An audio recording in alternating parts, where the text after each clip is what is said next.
20 de julio, me gustaría hablaros de una frase que probablemente todos hemos escuchado alguna vez. De los errores se aprende. Es una frase, de hecho, que sí, tan repetida que casi ha dejado de parecer una idea. Es como si fuera un hecho. De los errores se aprende, pero ¿acaso sea verdad? No estoy tan segura,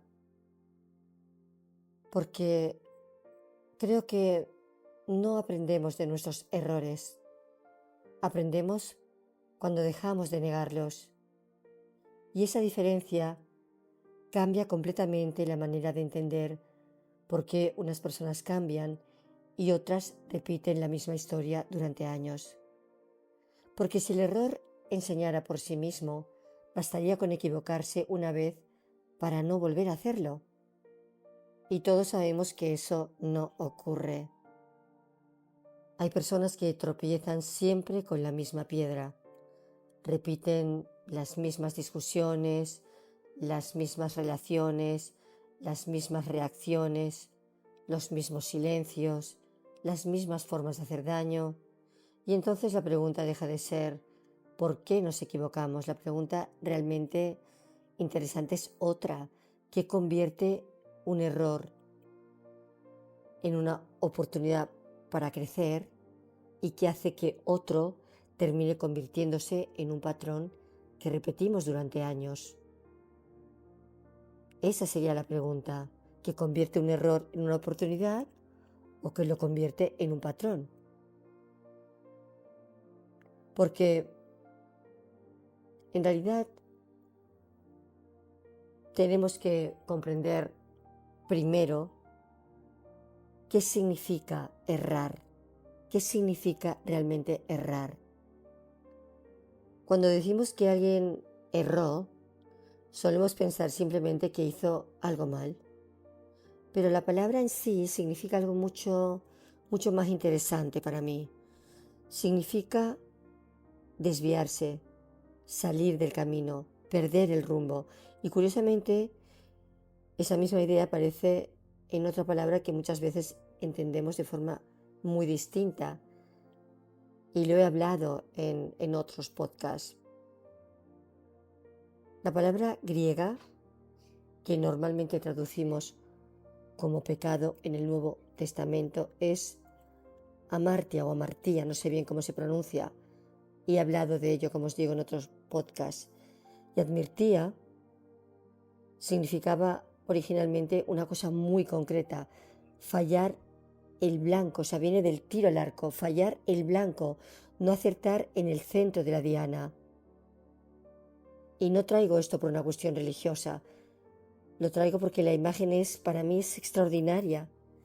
Un error no es solamente hacer algo mal, es disparar hacia un lugar y terminar impactando en otro. Es errar en el tiro. Y me encanta. Pecado igual a errar en el tiro. Es errar. Y en latín ocurre algo parecido también.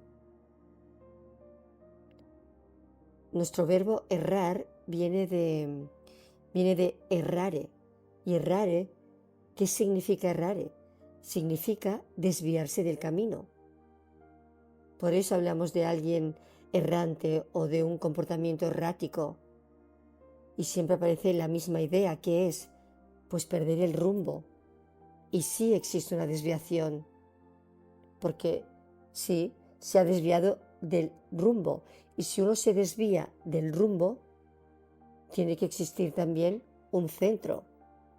¿Y cuál es el centro cuando hablamos de relaciones humanas? Porque a mí me toca hablar de relaciones humanas como psicóloga.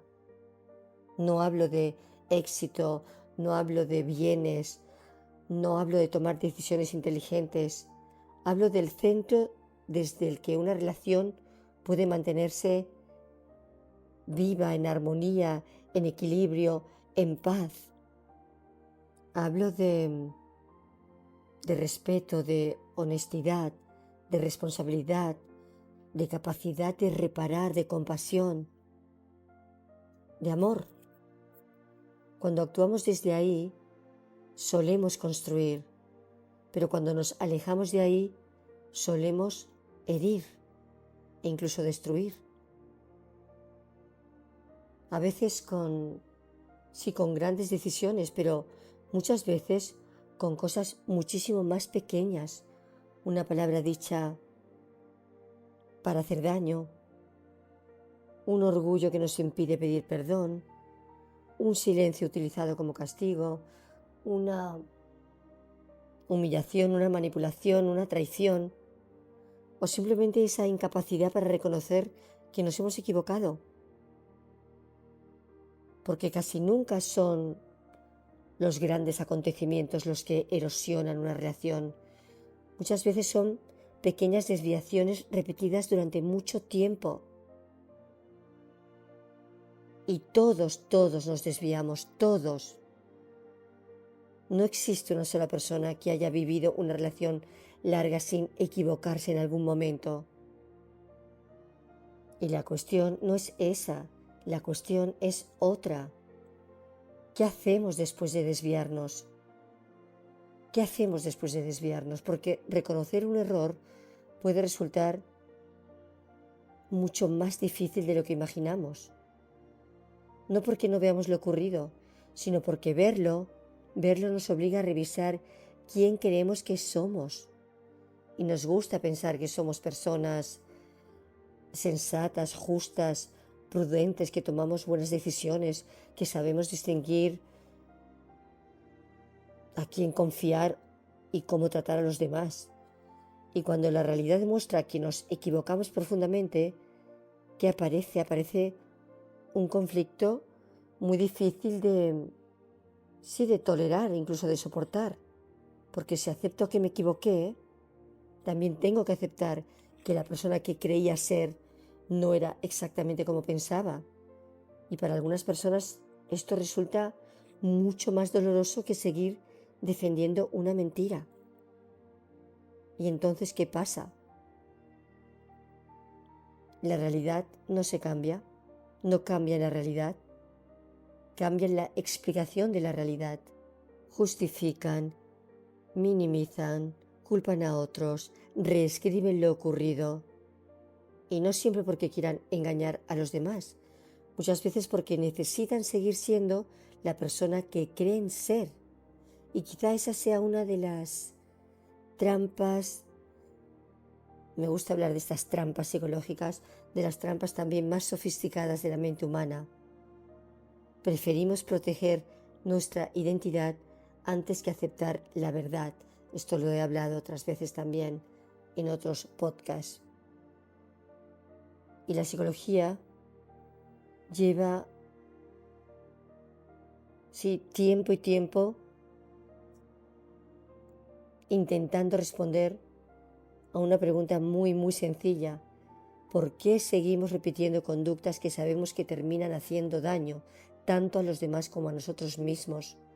Porque cuando hago daño a otro, al final también deterioro mi propia vida, pierdo relaciones, confianza, tranquilidad. El daño acaba volviendo. Hay personas que saben perfectamente qué les ocurre, saben que reaccionan con orgullo, saben que necesitan controlarlo todo, saben que cuando se sienten heridas atacan, saben que son frías, se han vuelto frías, saben que se ponen inmediatamente a la defensiva, saben que nunca ceden, saben que les cuesta pedir perdón, saben que convierten cualquier desacuerdo en una lucha por tener razón, lo saben y sin embargo siguen haciéndolo. ¿Por qué? Porque reconocer un error intelectualmente no significa haberlo comprendido. Y esta es una diferencia muy, muy importante que quiero hacer aquí. Una persona puede saber perfectamente cuál es su problema y no haber empezado todavía a comprenderlo. Comprender un error no consiste únicamente en reconocer que existe.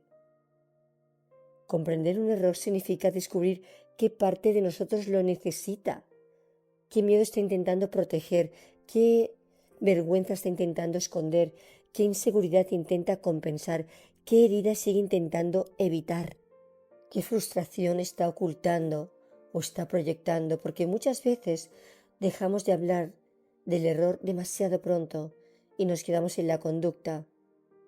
Pero desde la psicología siempre intentamos ir un poco, voy a decir un poco más abajo.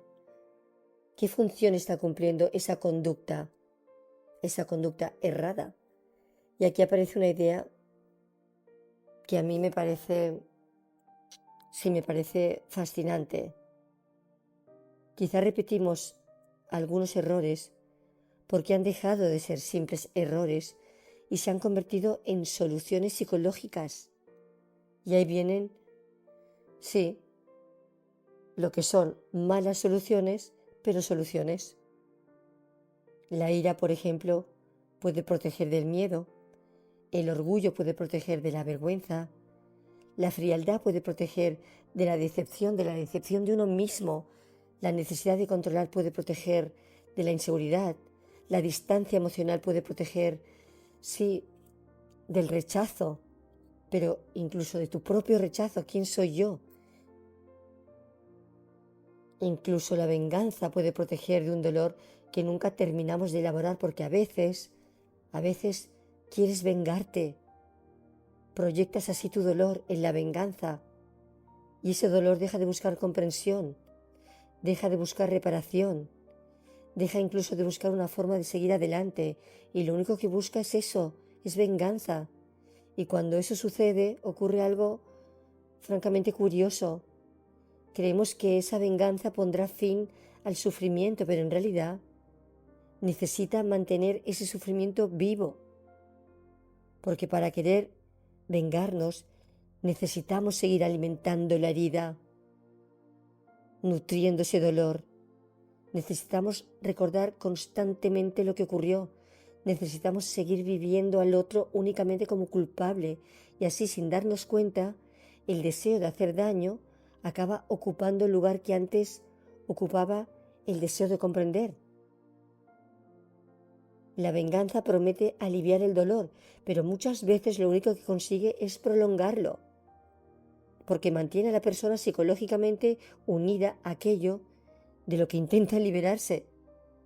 Hay otra cosa que también sucede que es muy curiosa, muy curiosa. Llega un momento en que deja de ser solo esa persona sobre la que estás proyectando tu dolor, tu herida, tus frustraciones. Empezamos a colocar sobre ella muchas otras cosas. Como os digo, o sea, ya colocas ya no una frustración, sino todas tus frustraciones acumuladas. Otras decepciones que no tienen nada que ver con esa persona de la que estás proyectando tu herida. Si le colocas ahí tus decepciones, tus abandonos, todas las injusticias que crees que has sufrido, rabias que nunca terminas de elaborar, es como si el error de esa persona acabara convirtiéndose en el lugar donde depositamos todo lo que llevamos dentro. Ya no reaccionamos únicamente a lo que hizo. Y digo esto para no llevar a confusión, porque no solo hablo de nuestros propios errores, también hablo de aquello que vivimos o interpretamos como el error de otra persona.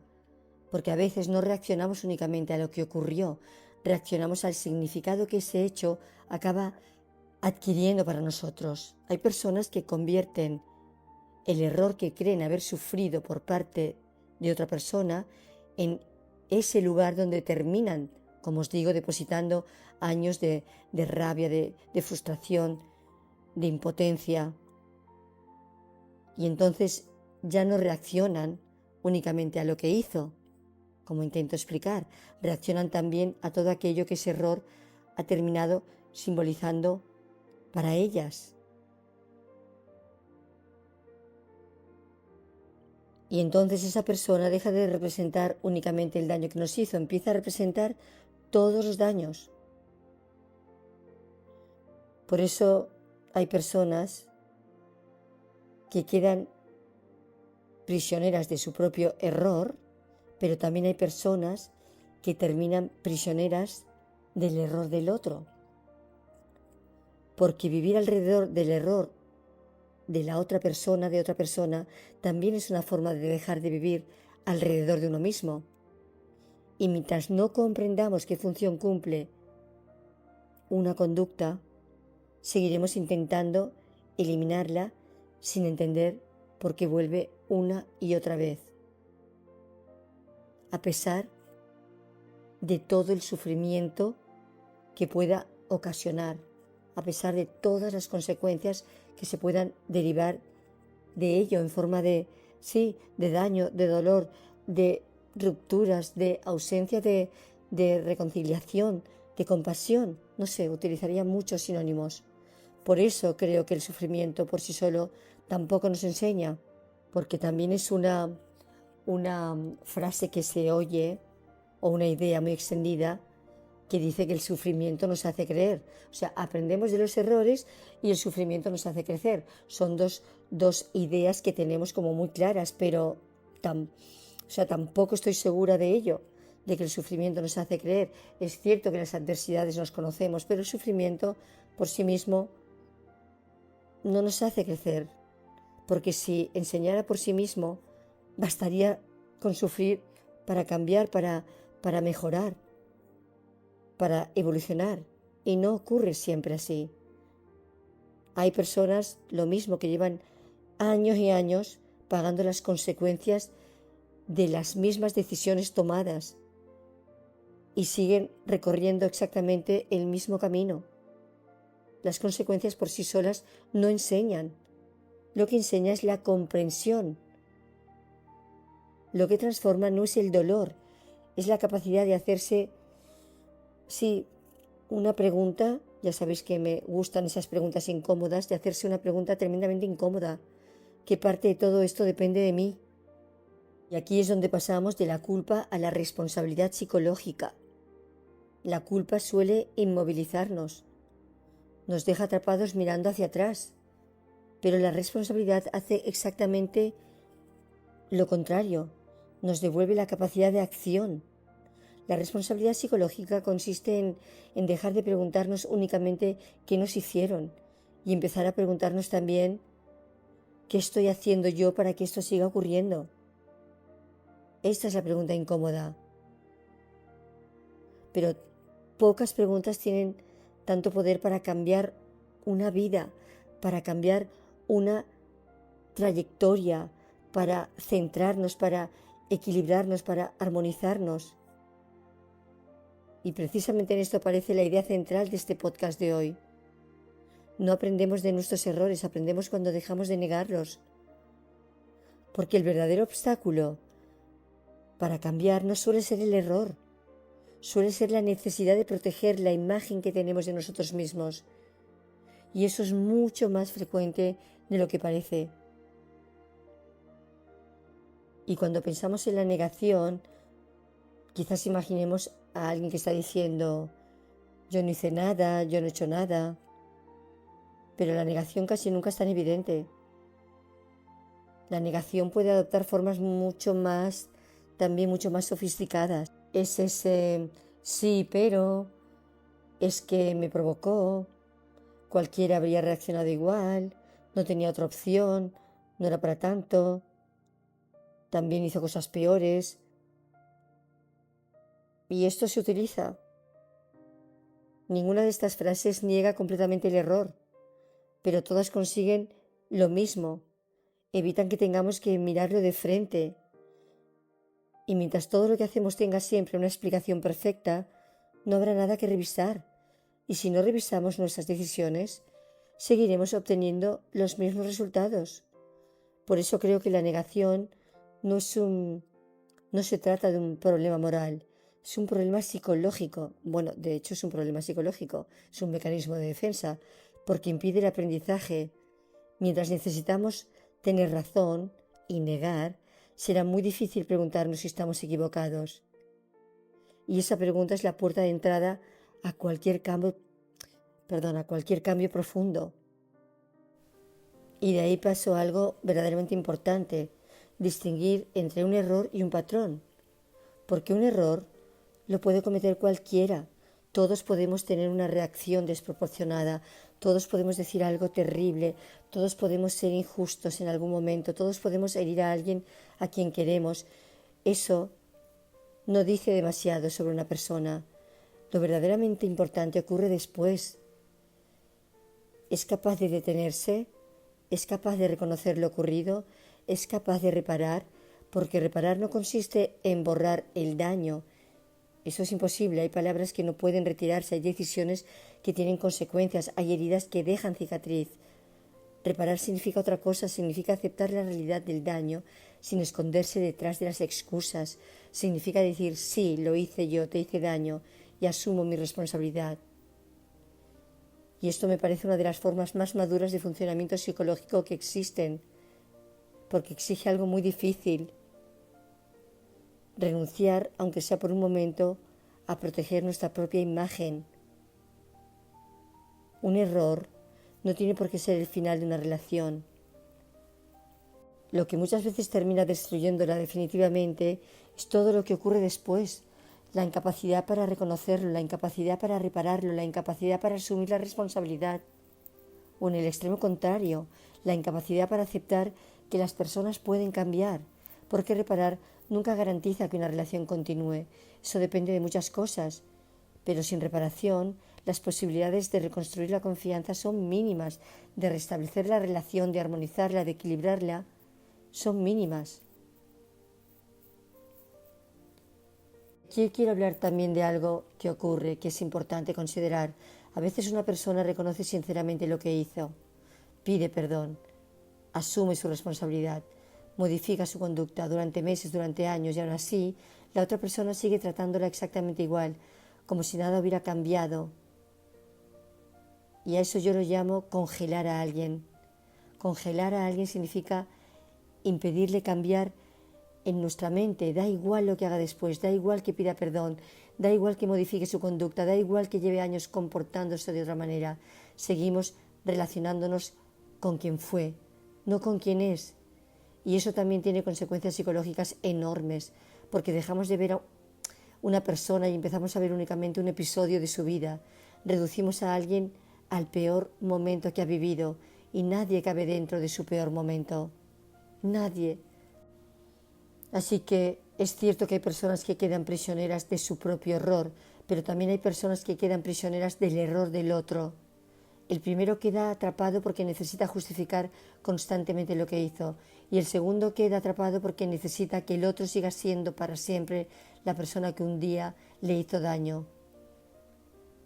Los dos viven mirando hacia atrás. Las dos personas dejan de relacionarse con la realidad, porque la realidad cambia, las personas cambian, a veces para bien, a veces para mal, pero cambian. Y negarlo también es una forma de negación, quizá distinta, pero negación al fin y al cabo. Y esto no significa que haya que perdonar siempre. También lo he dicho muchas veces, no significa que todas las relaciones deban continuar, no significa olvidar ni justificar. Hay heridas tal vez irreversibles, hay daños que hacen imposible recuperar la confianza, y eso también forma parte de la realidad. Lo que estoy diciendo es otra cosa. Cuando alguien reconoce su error, asume su responsabilidad e intenta reparar el daño de manera mantenida, continuada, consciente, ¿somos capaces de verlo?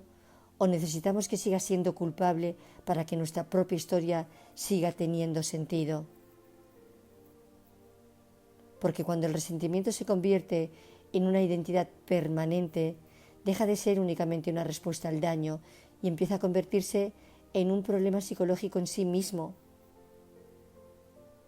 Y no estoy diciendo que el resentimiento sea siempre patológico. El resentimiento puede ser una reacción perfectamente comprensible. Lo que puede convertirse en un problema es vivir instalado para siempre en él, cuando deja de ser una emoción y pasa a convertirse en la forma desde la que interpretamos toda la realidad. Hay errores que duran unos segundos, una conversación, una decisión, un momento de ira, pero las consecuencias psicológicas pueden prolongarse durante años.